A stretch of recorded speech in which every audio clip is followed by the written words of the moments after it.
So the first thing I'd like to ask everybody is, when does it make sense for you to move to a new ERP solution? Well, the bottom line that I say for that is, what is the compelling business reason that you want to change? Have you outgrown your existing system or not? But basically, just so you know, there was a product, and probably some of your companies have been on it since you've been on ACPAC. You talk about ACPAC, but there was a system before that called Vision Point. It hasn't been supported for 10+ years, and we're still supporting that version. We've gone through many, many changes in 10 years, as you all know, in the electronics industry and what's available with operating systems and et cetera. When you want to change your business system, really it should be dictated by your company, not by the software vendors. Software vendors will have their goals as a business, and Sage as one is trying to narrow down the number of ERP solutions they have. They have many, many of them, and they're trying to focus on keeping their existing customers happy and in the family, and giving them incentives to move when it makes sense to them to move.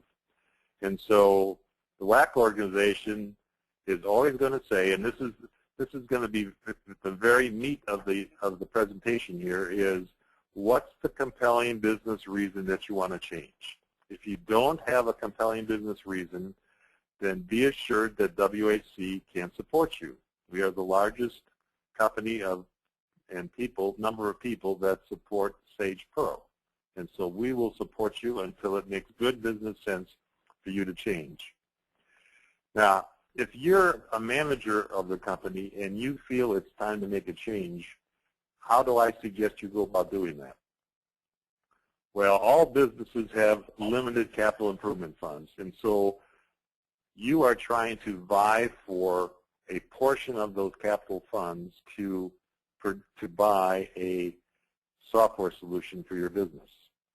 And so the ownership is going to look at that. If you're not the owner, I'm going to assume you're not the owner, so I'm going to say that what the owner is going to look for is he wants return. He wants return of profits. He wants more improved quality, improved efficiency, decreased investment in inventory while increasing on-time shipments, create or new investment in new products, ship faster, accurate, company relations, handle regulatory agencies better with a breeze. All these things he's looking at. He can invest in new equipment, vehicles for the business, but you want to and feel that you want to purchase a new ERP solution for your company. What do you need to do? What should you do? Well, here's the question you got to ask, or at least this is the way I look at it when I talk to businesses. Of what I always ask the owner, of all the places that a business can invest money, add new employees, purchase equipment, invest in new product lines, better facilities, why do you, the owner, want to invest in a new piece of software for your company? And then I sit back and listen to what answer. If you haven't fed that information to the owner, if he cannot answer that question quickly and emphatically with value and purpose for what he wants to accomplish, chances are you're not going to buy a new ERP system this year. So how do you go about gathering that information so that you can feed the owner that information and have him prepared for that question that I'd ask him if I came into your business? Well, I suggest that you start discussing your feelings with other key managers and determine if you have some agreement with them that this is something that needs to be investigated for the business. It's important to the business. And basically, you have to find the key managers that have a vision for change in your company. Then, if you have a consensus of a few key managers in your business, then take that vision to the owner and seek his approval to at least start an investigation to gather the proper information and value that you need to be able to justify a new solution. The worst case scenario, by the way, is if you start one of these ventures of asking employees and getting them excited about, we want to make a change in the business, and then not make a change. So I always remind people that if you're going to start this process, before you start it, make sure when you talk to the owner that if you can come up with a strong business case, that he has the financial resources, the capital funds, the line of credit, whatever, to be able to move forward with it. The worst thing you can do is get people all excited, all involved, all energized to make a change, and the owner says no, and everything dies for another year or two.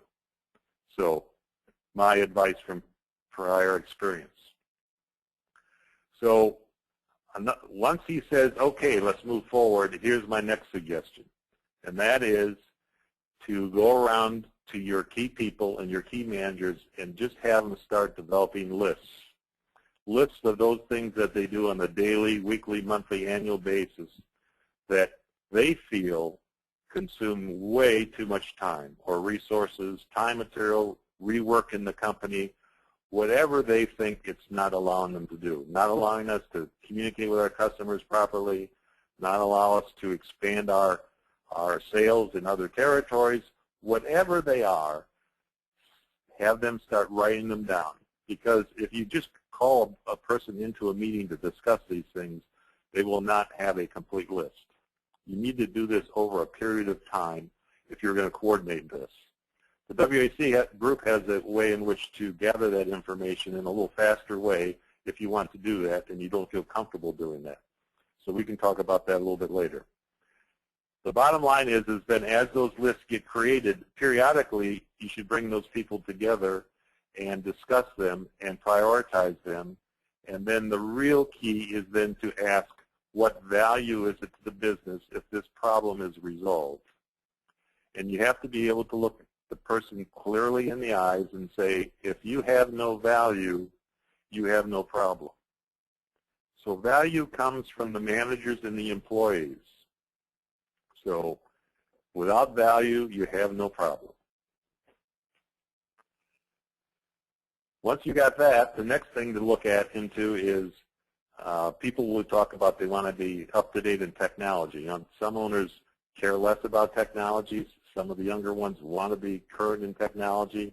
But you've got to worry about the things that was discussed, like Rich wrote some Fox Go programs, and you've got to convert all those rascals.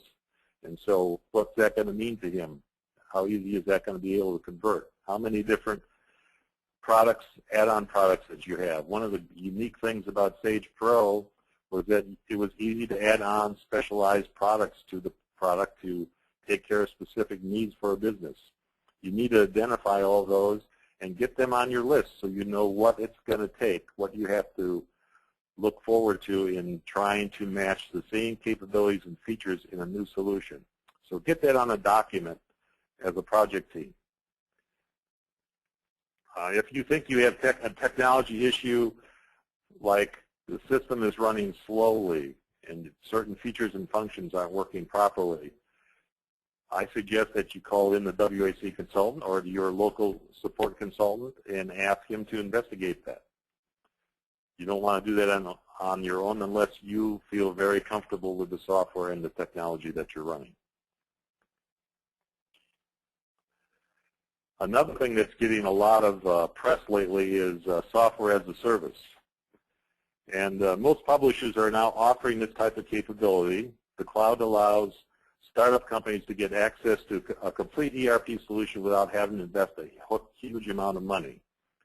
Again, Sage is allowing people to make a decision on whether they want to be on a cloud, a hosted cloud, or buy the software. So people are coming, or publishers are coming out with all types of solutions for you to choose from.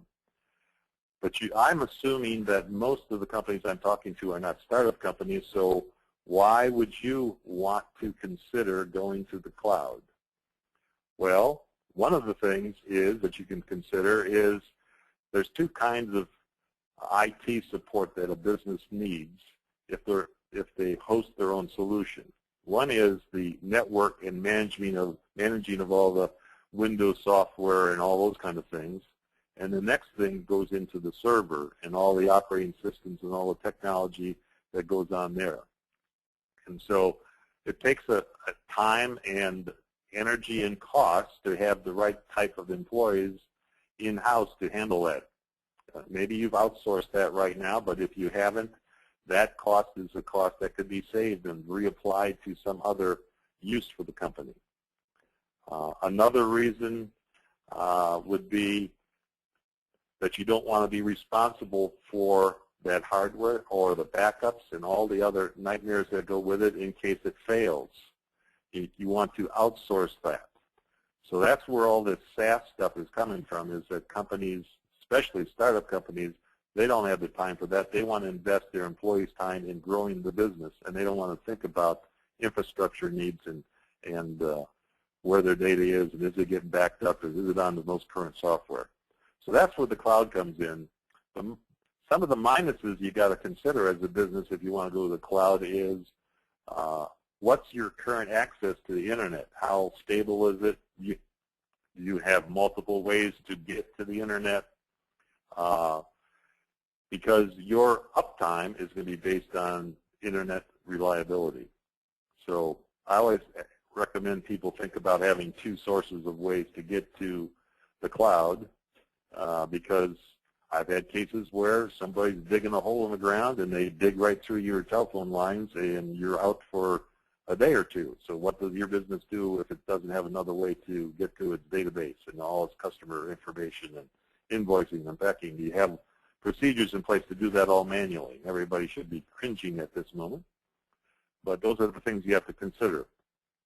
The other thing is the management of the company even willing to take their data? Do they trust that even though you have secured resources over the internet, that with all the stories they hear on the news that people get broken into by the hackers of the world, do they want to trust that their data is going to get hacked into and lost? And another consideration is, let's say you try it and you don't like it. What's it cost to get it back? In some software packages that are out there being sold, it's very difficult to get them back. That's not the case with Sage, by the way, but other vendors out there do have cost you a lot, or you don't get your data back. You have to start all over. So things to make sure you investigate. When you're comparing a cloud solution, I recommend that you look at the costs for a 3 to 5 year period versus buying the software and hosting it in-house or outsourcing it out. Now, let's say you finally reach the point where you really want to make a move and you want to look into a new software solution. You've started gathering your data and you want to move forward.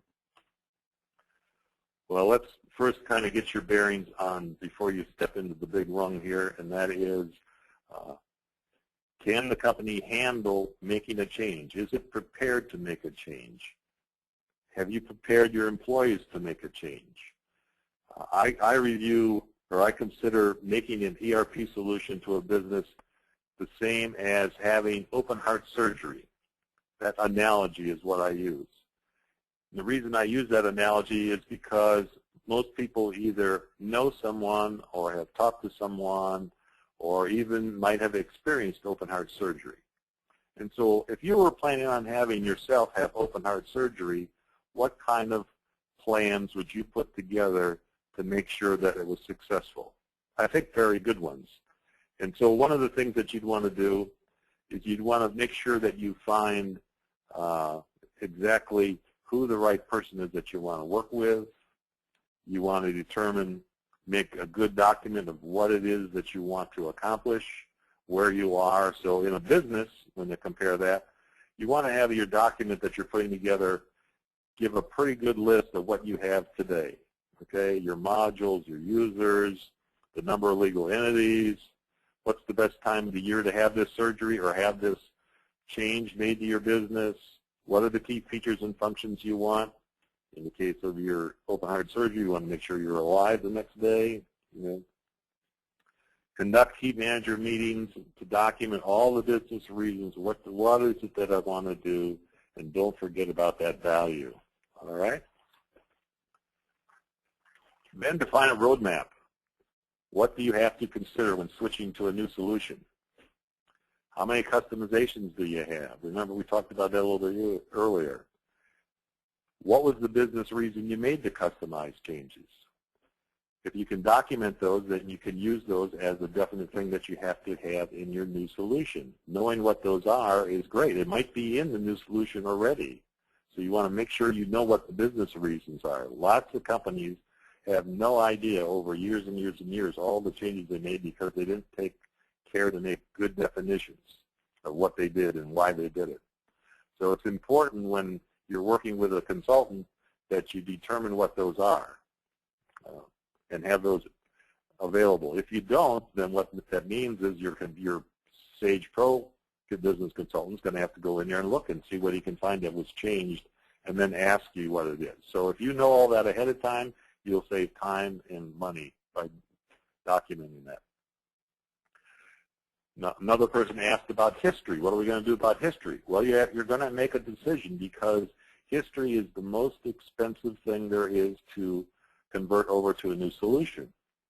And so you have to make a decision as to what you're going to do as a company. Are you going to start with a brand new system with just customer files and inventory files and vendors and general ledgers, summarized transactions, or are you going to want X number of years of history? The more history you ask for, the more cost that's going to be involved in that. So what's another approach if it's going to be expensive to move history? Well, that is you'll keep your existing system up and running on a terminal or a couple of terminals for people that spend a whole lot of their life looking at historical records.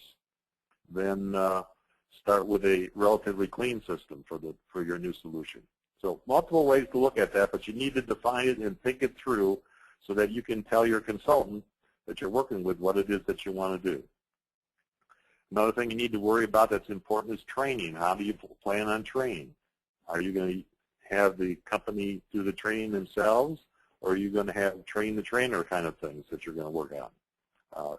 It's a business choice, a business cost choice, so you have to make a decision on how you want to do that. Do you have support for your employees to make a change? In other words, have you spent the time now with your employees at this stage in the game so that they're all in favor of making this change? They're excited about it, energized. They just can't wait to get started. Now realize, if I go back to my analogy, when you have that open heart surgery, you're going to spend some time getting excited about getting it done, like you're depressed probably, but get excited that you're going to get it done. And are you mentally prepared to enter that surgery room? Yes or no? Well, are your employees prepared to enter that room? Yes or no? You need to ask that question. Make sure that they're going to need a lot of support during this process. Now, the next thing to do is identify who you want to work with and who can you work with. And of course, for our WAC Consulting Group partners here, we hope you're thinking of us. And the reason we hope you're thinking of us is that we're hopefully providing you exceptional service.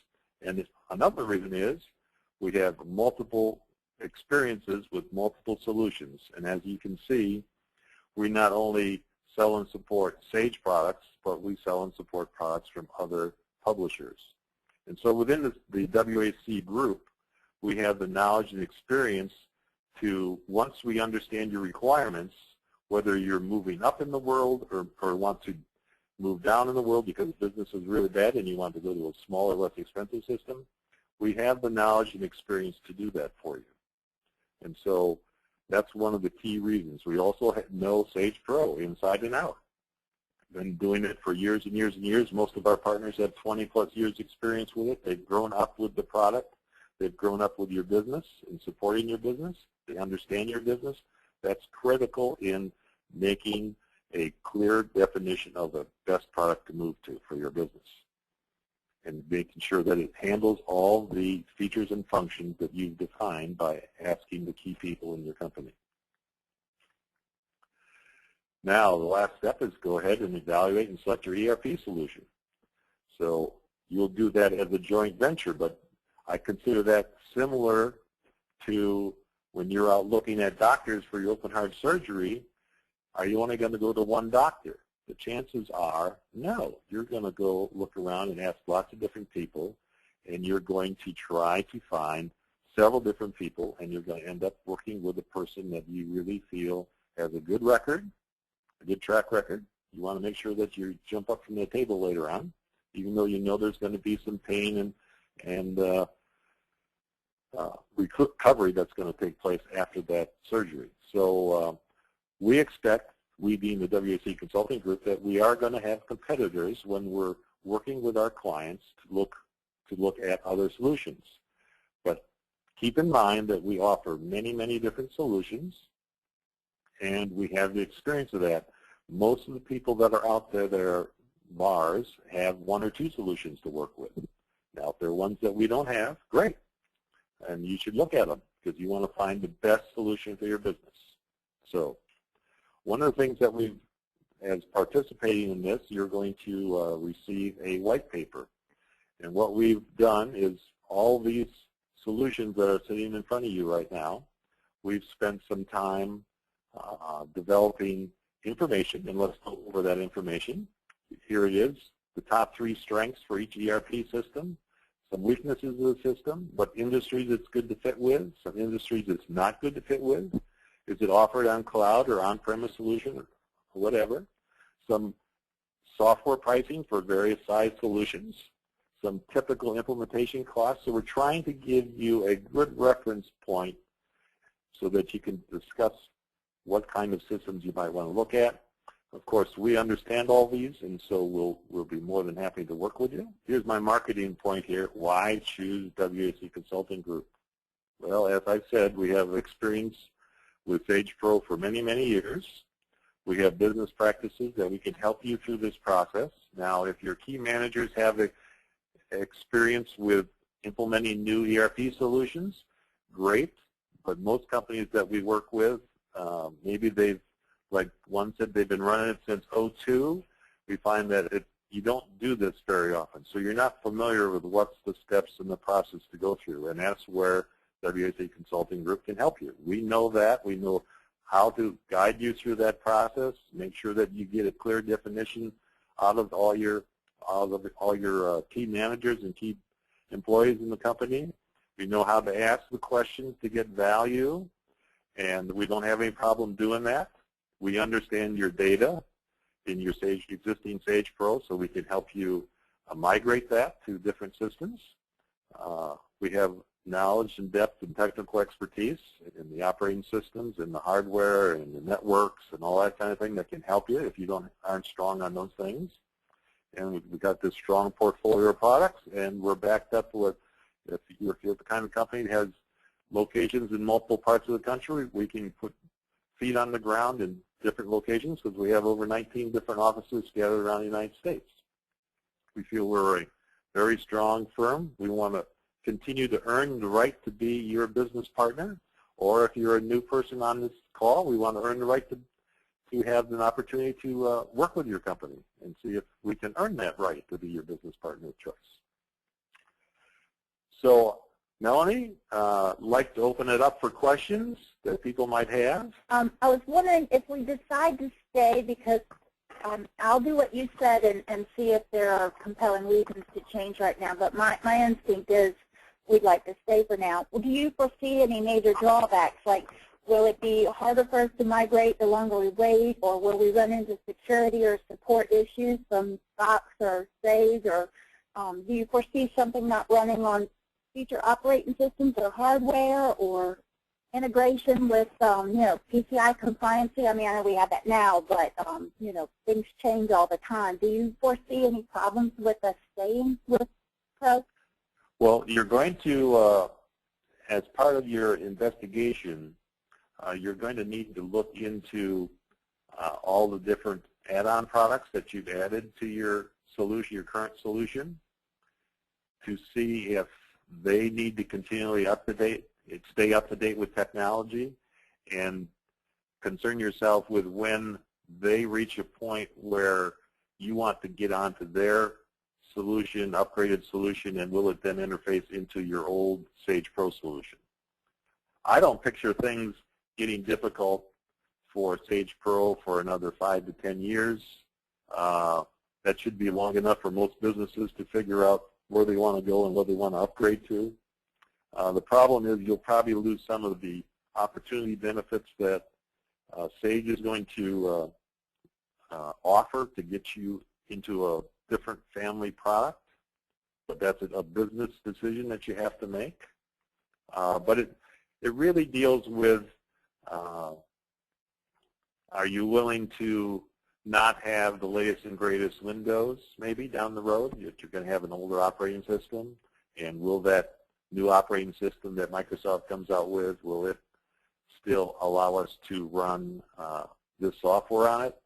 Like I said, they're still running Vision Point, and it's been gone for a long time. I don't see any reason why we won't be able to clone an old server and put it on a hosted network someplace and run this system for a long period of time. So again, my whole focus for businesses is there has to be a business reason. You know, you have a limited source of capital funds for a business, and you have to choose the best place to spend that money. And while I'd love you to buy a new software system, it should be justified to do. Does that make sense? Yes, thank you. If you're interested in moving forward with an investigation, let us know. If you have any issues with the WAC group, give us a call. We'll get right on top of them. I really appreciate the opportunity to speak with you today and you taking time out of your lunch to listen to me ramble on migration. And I hope it's been beneficial to you. Thanks so much.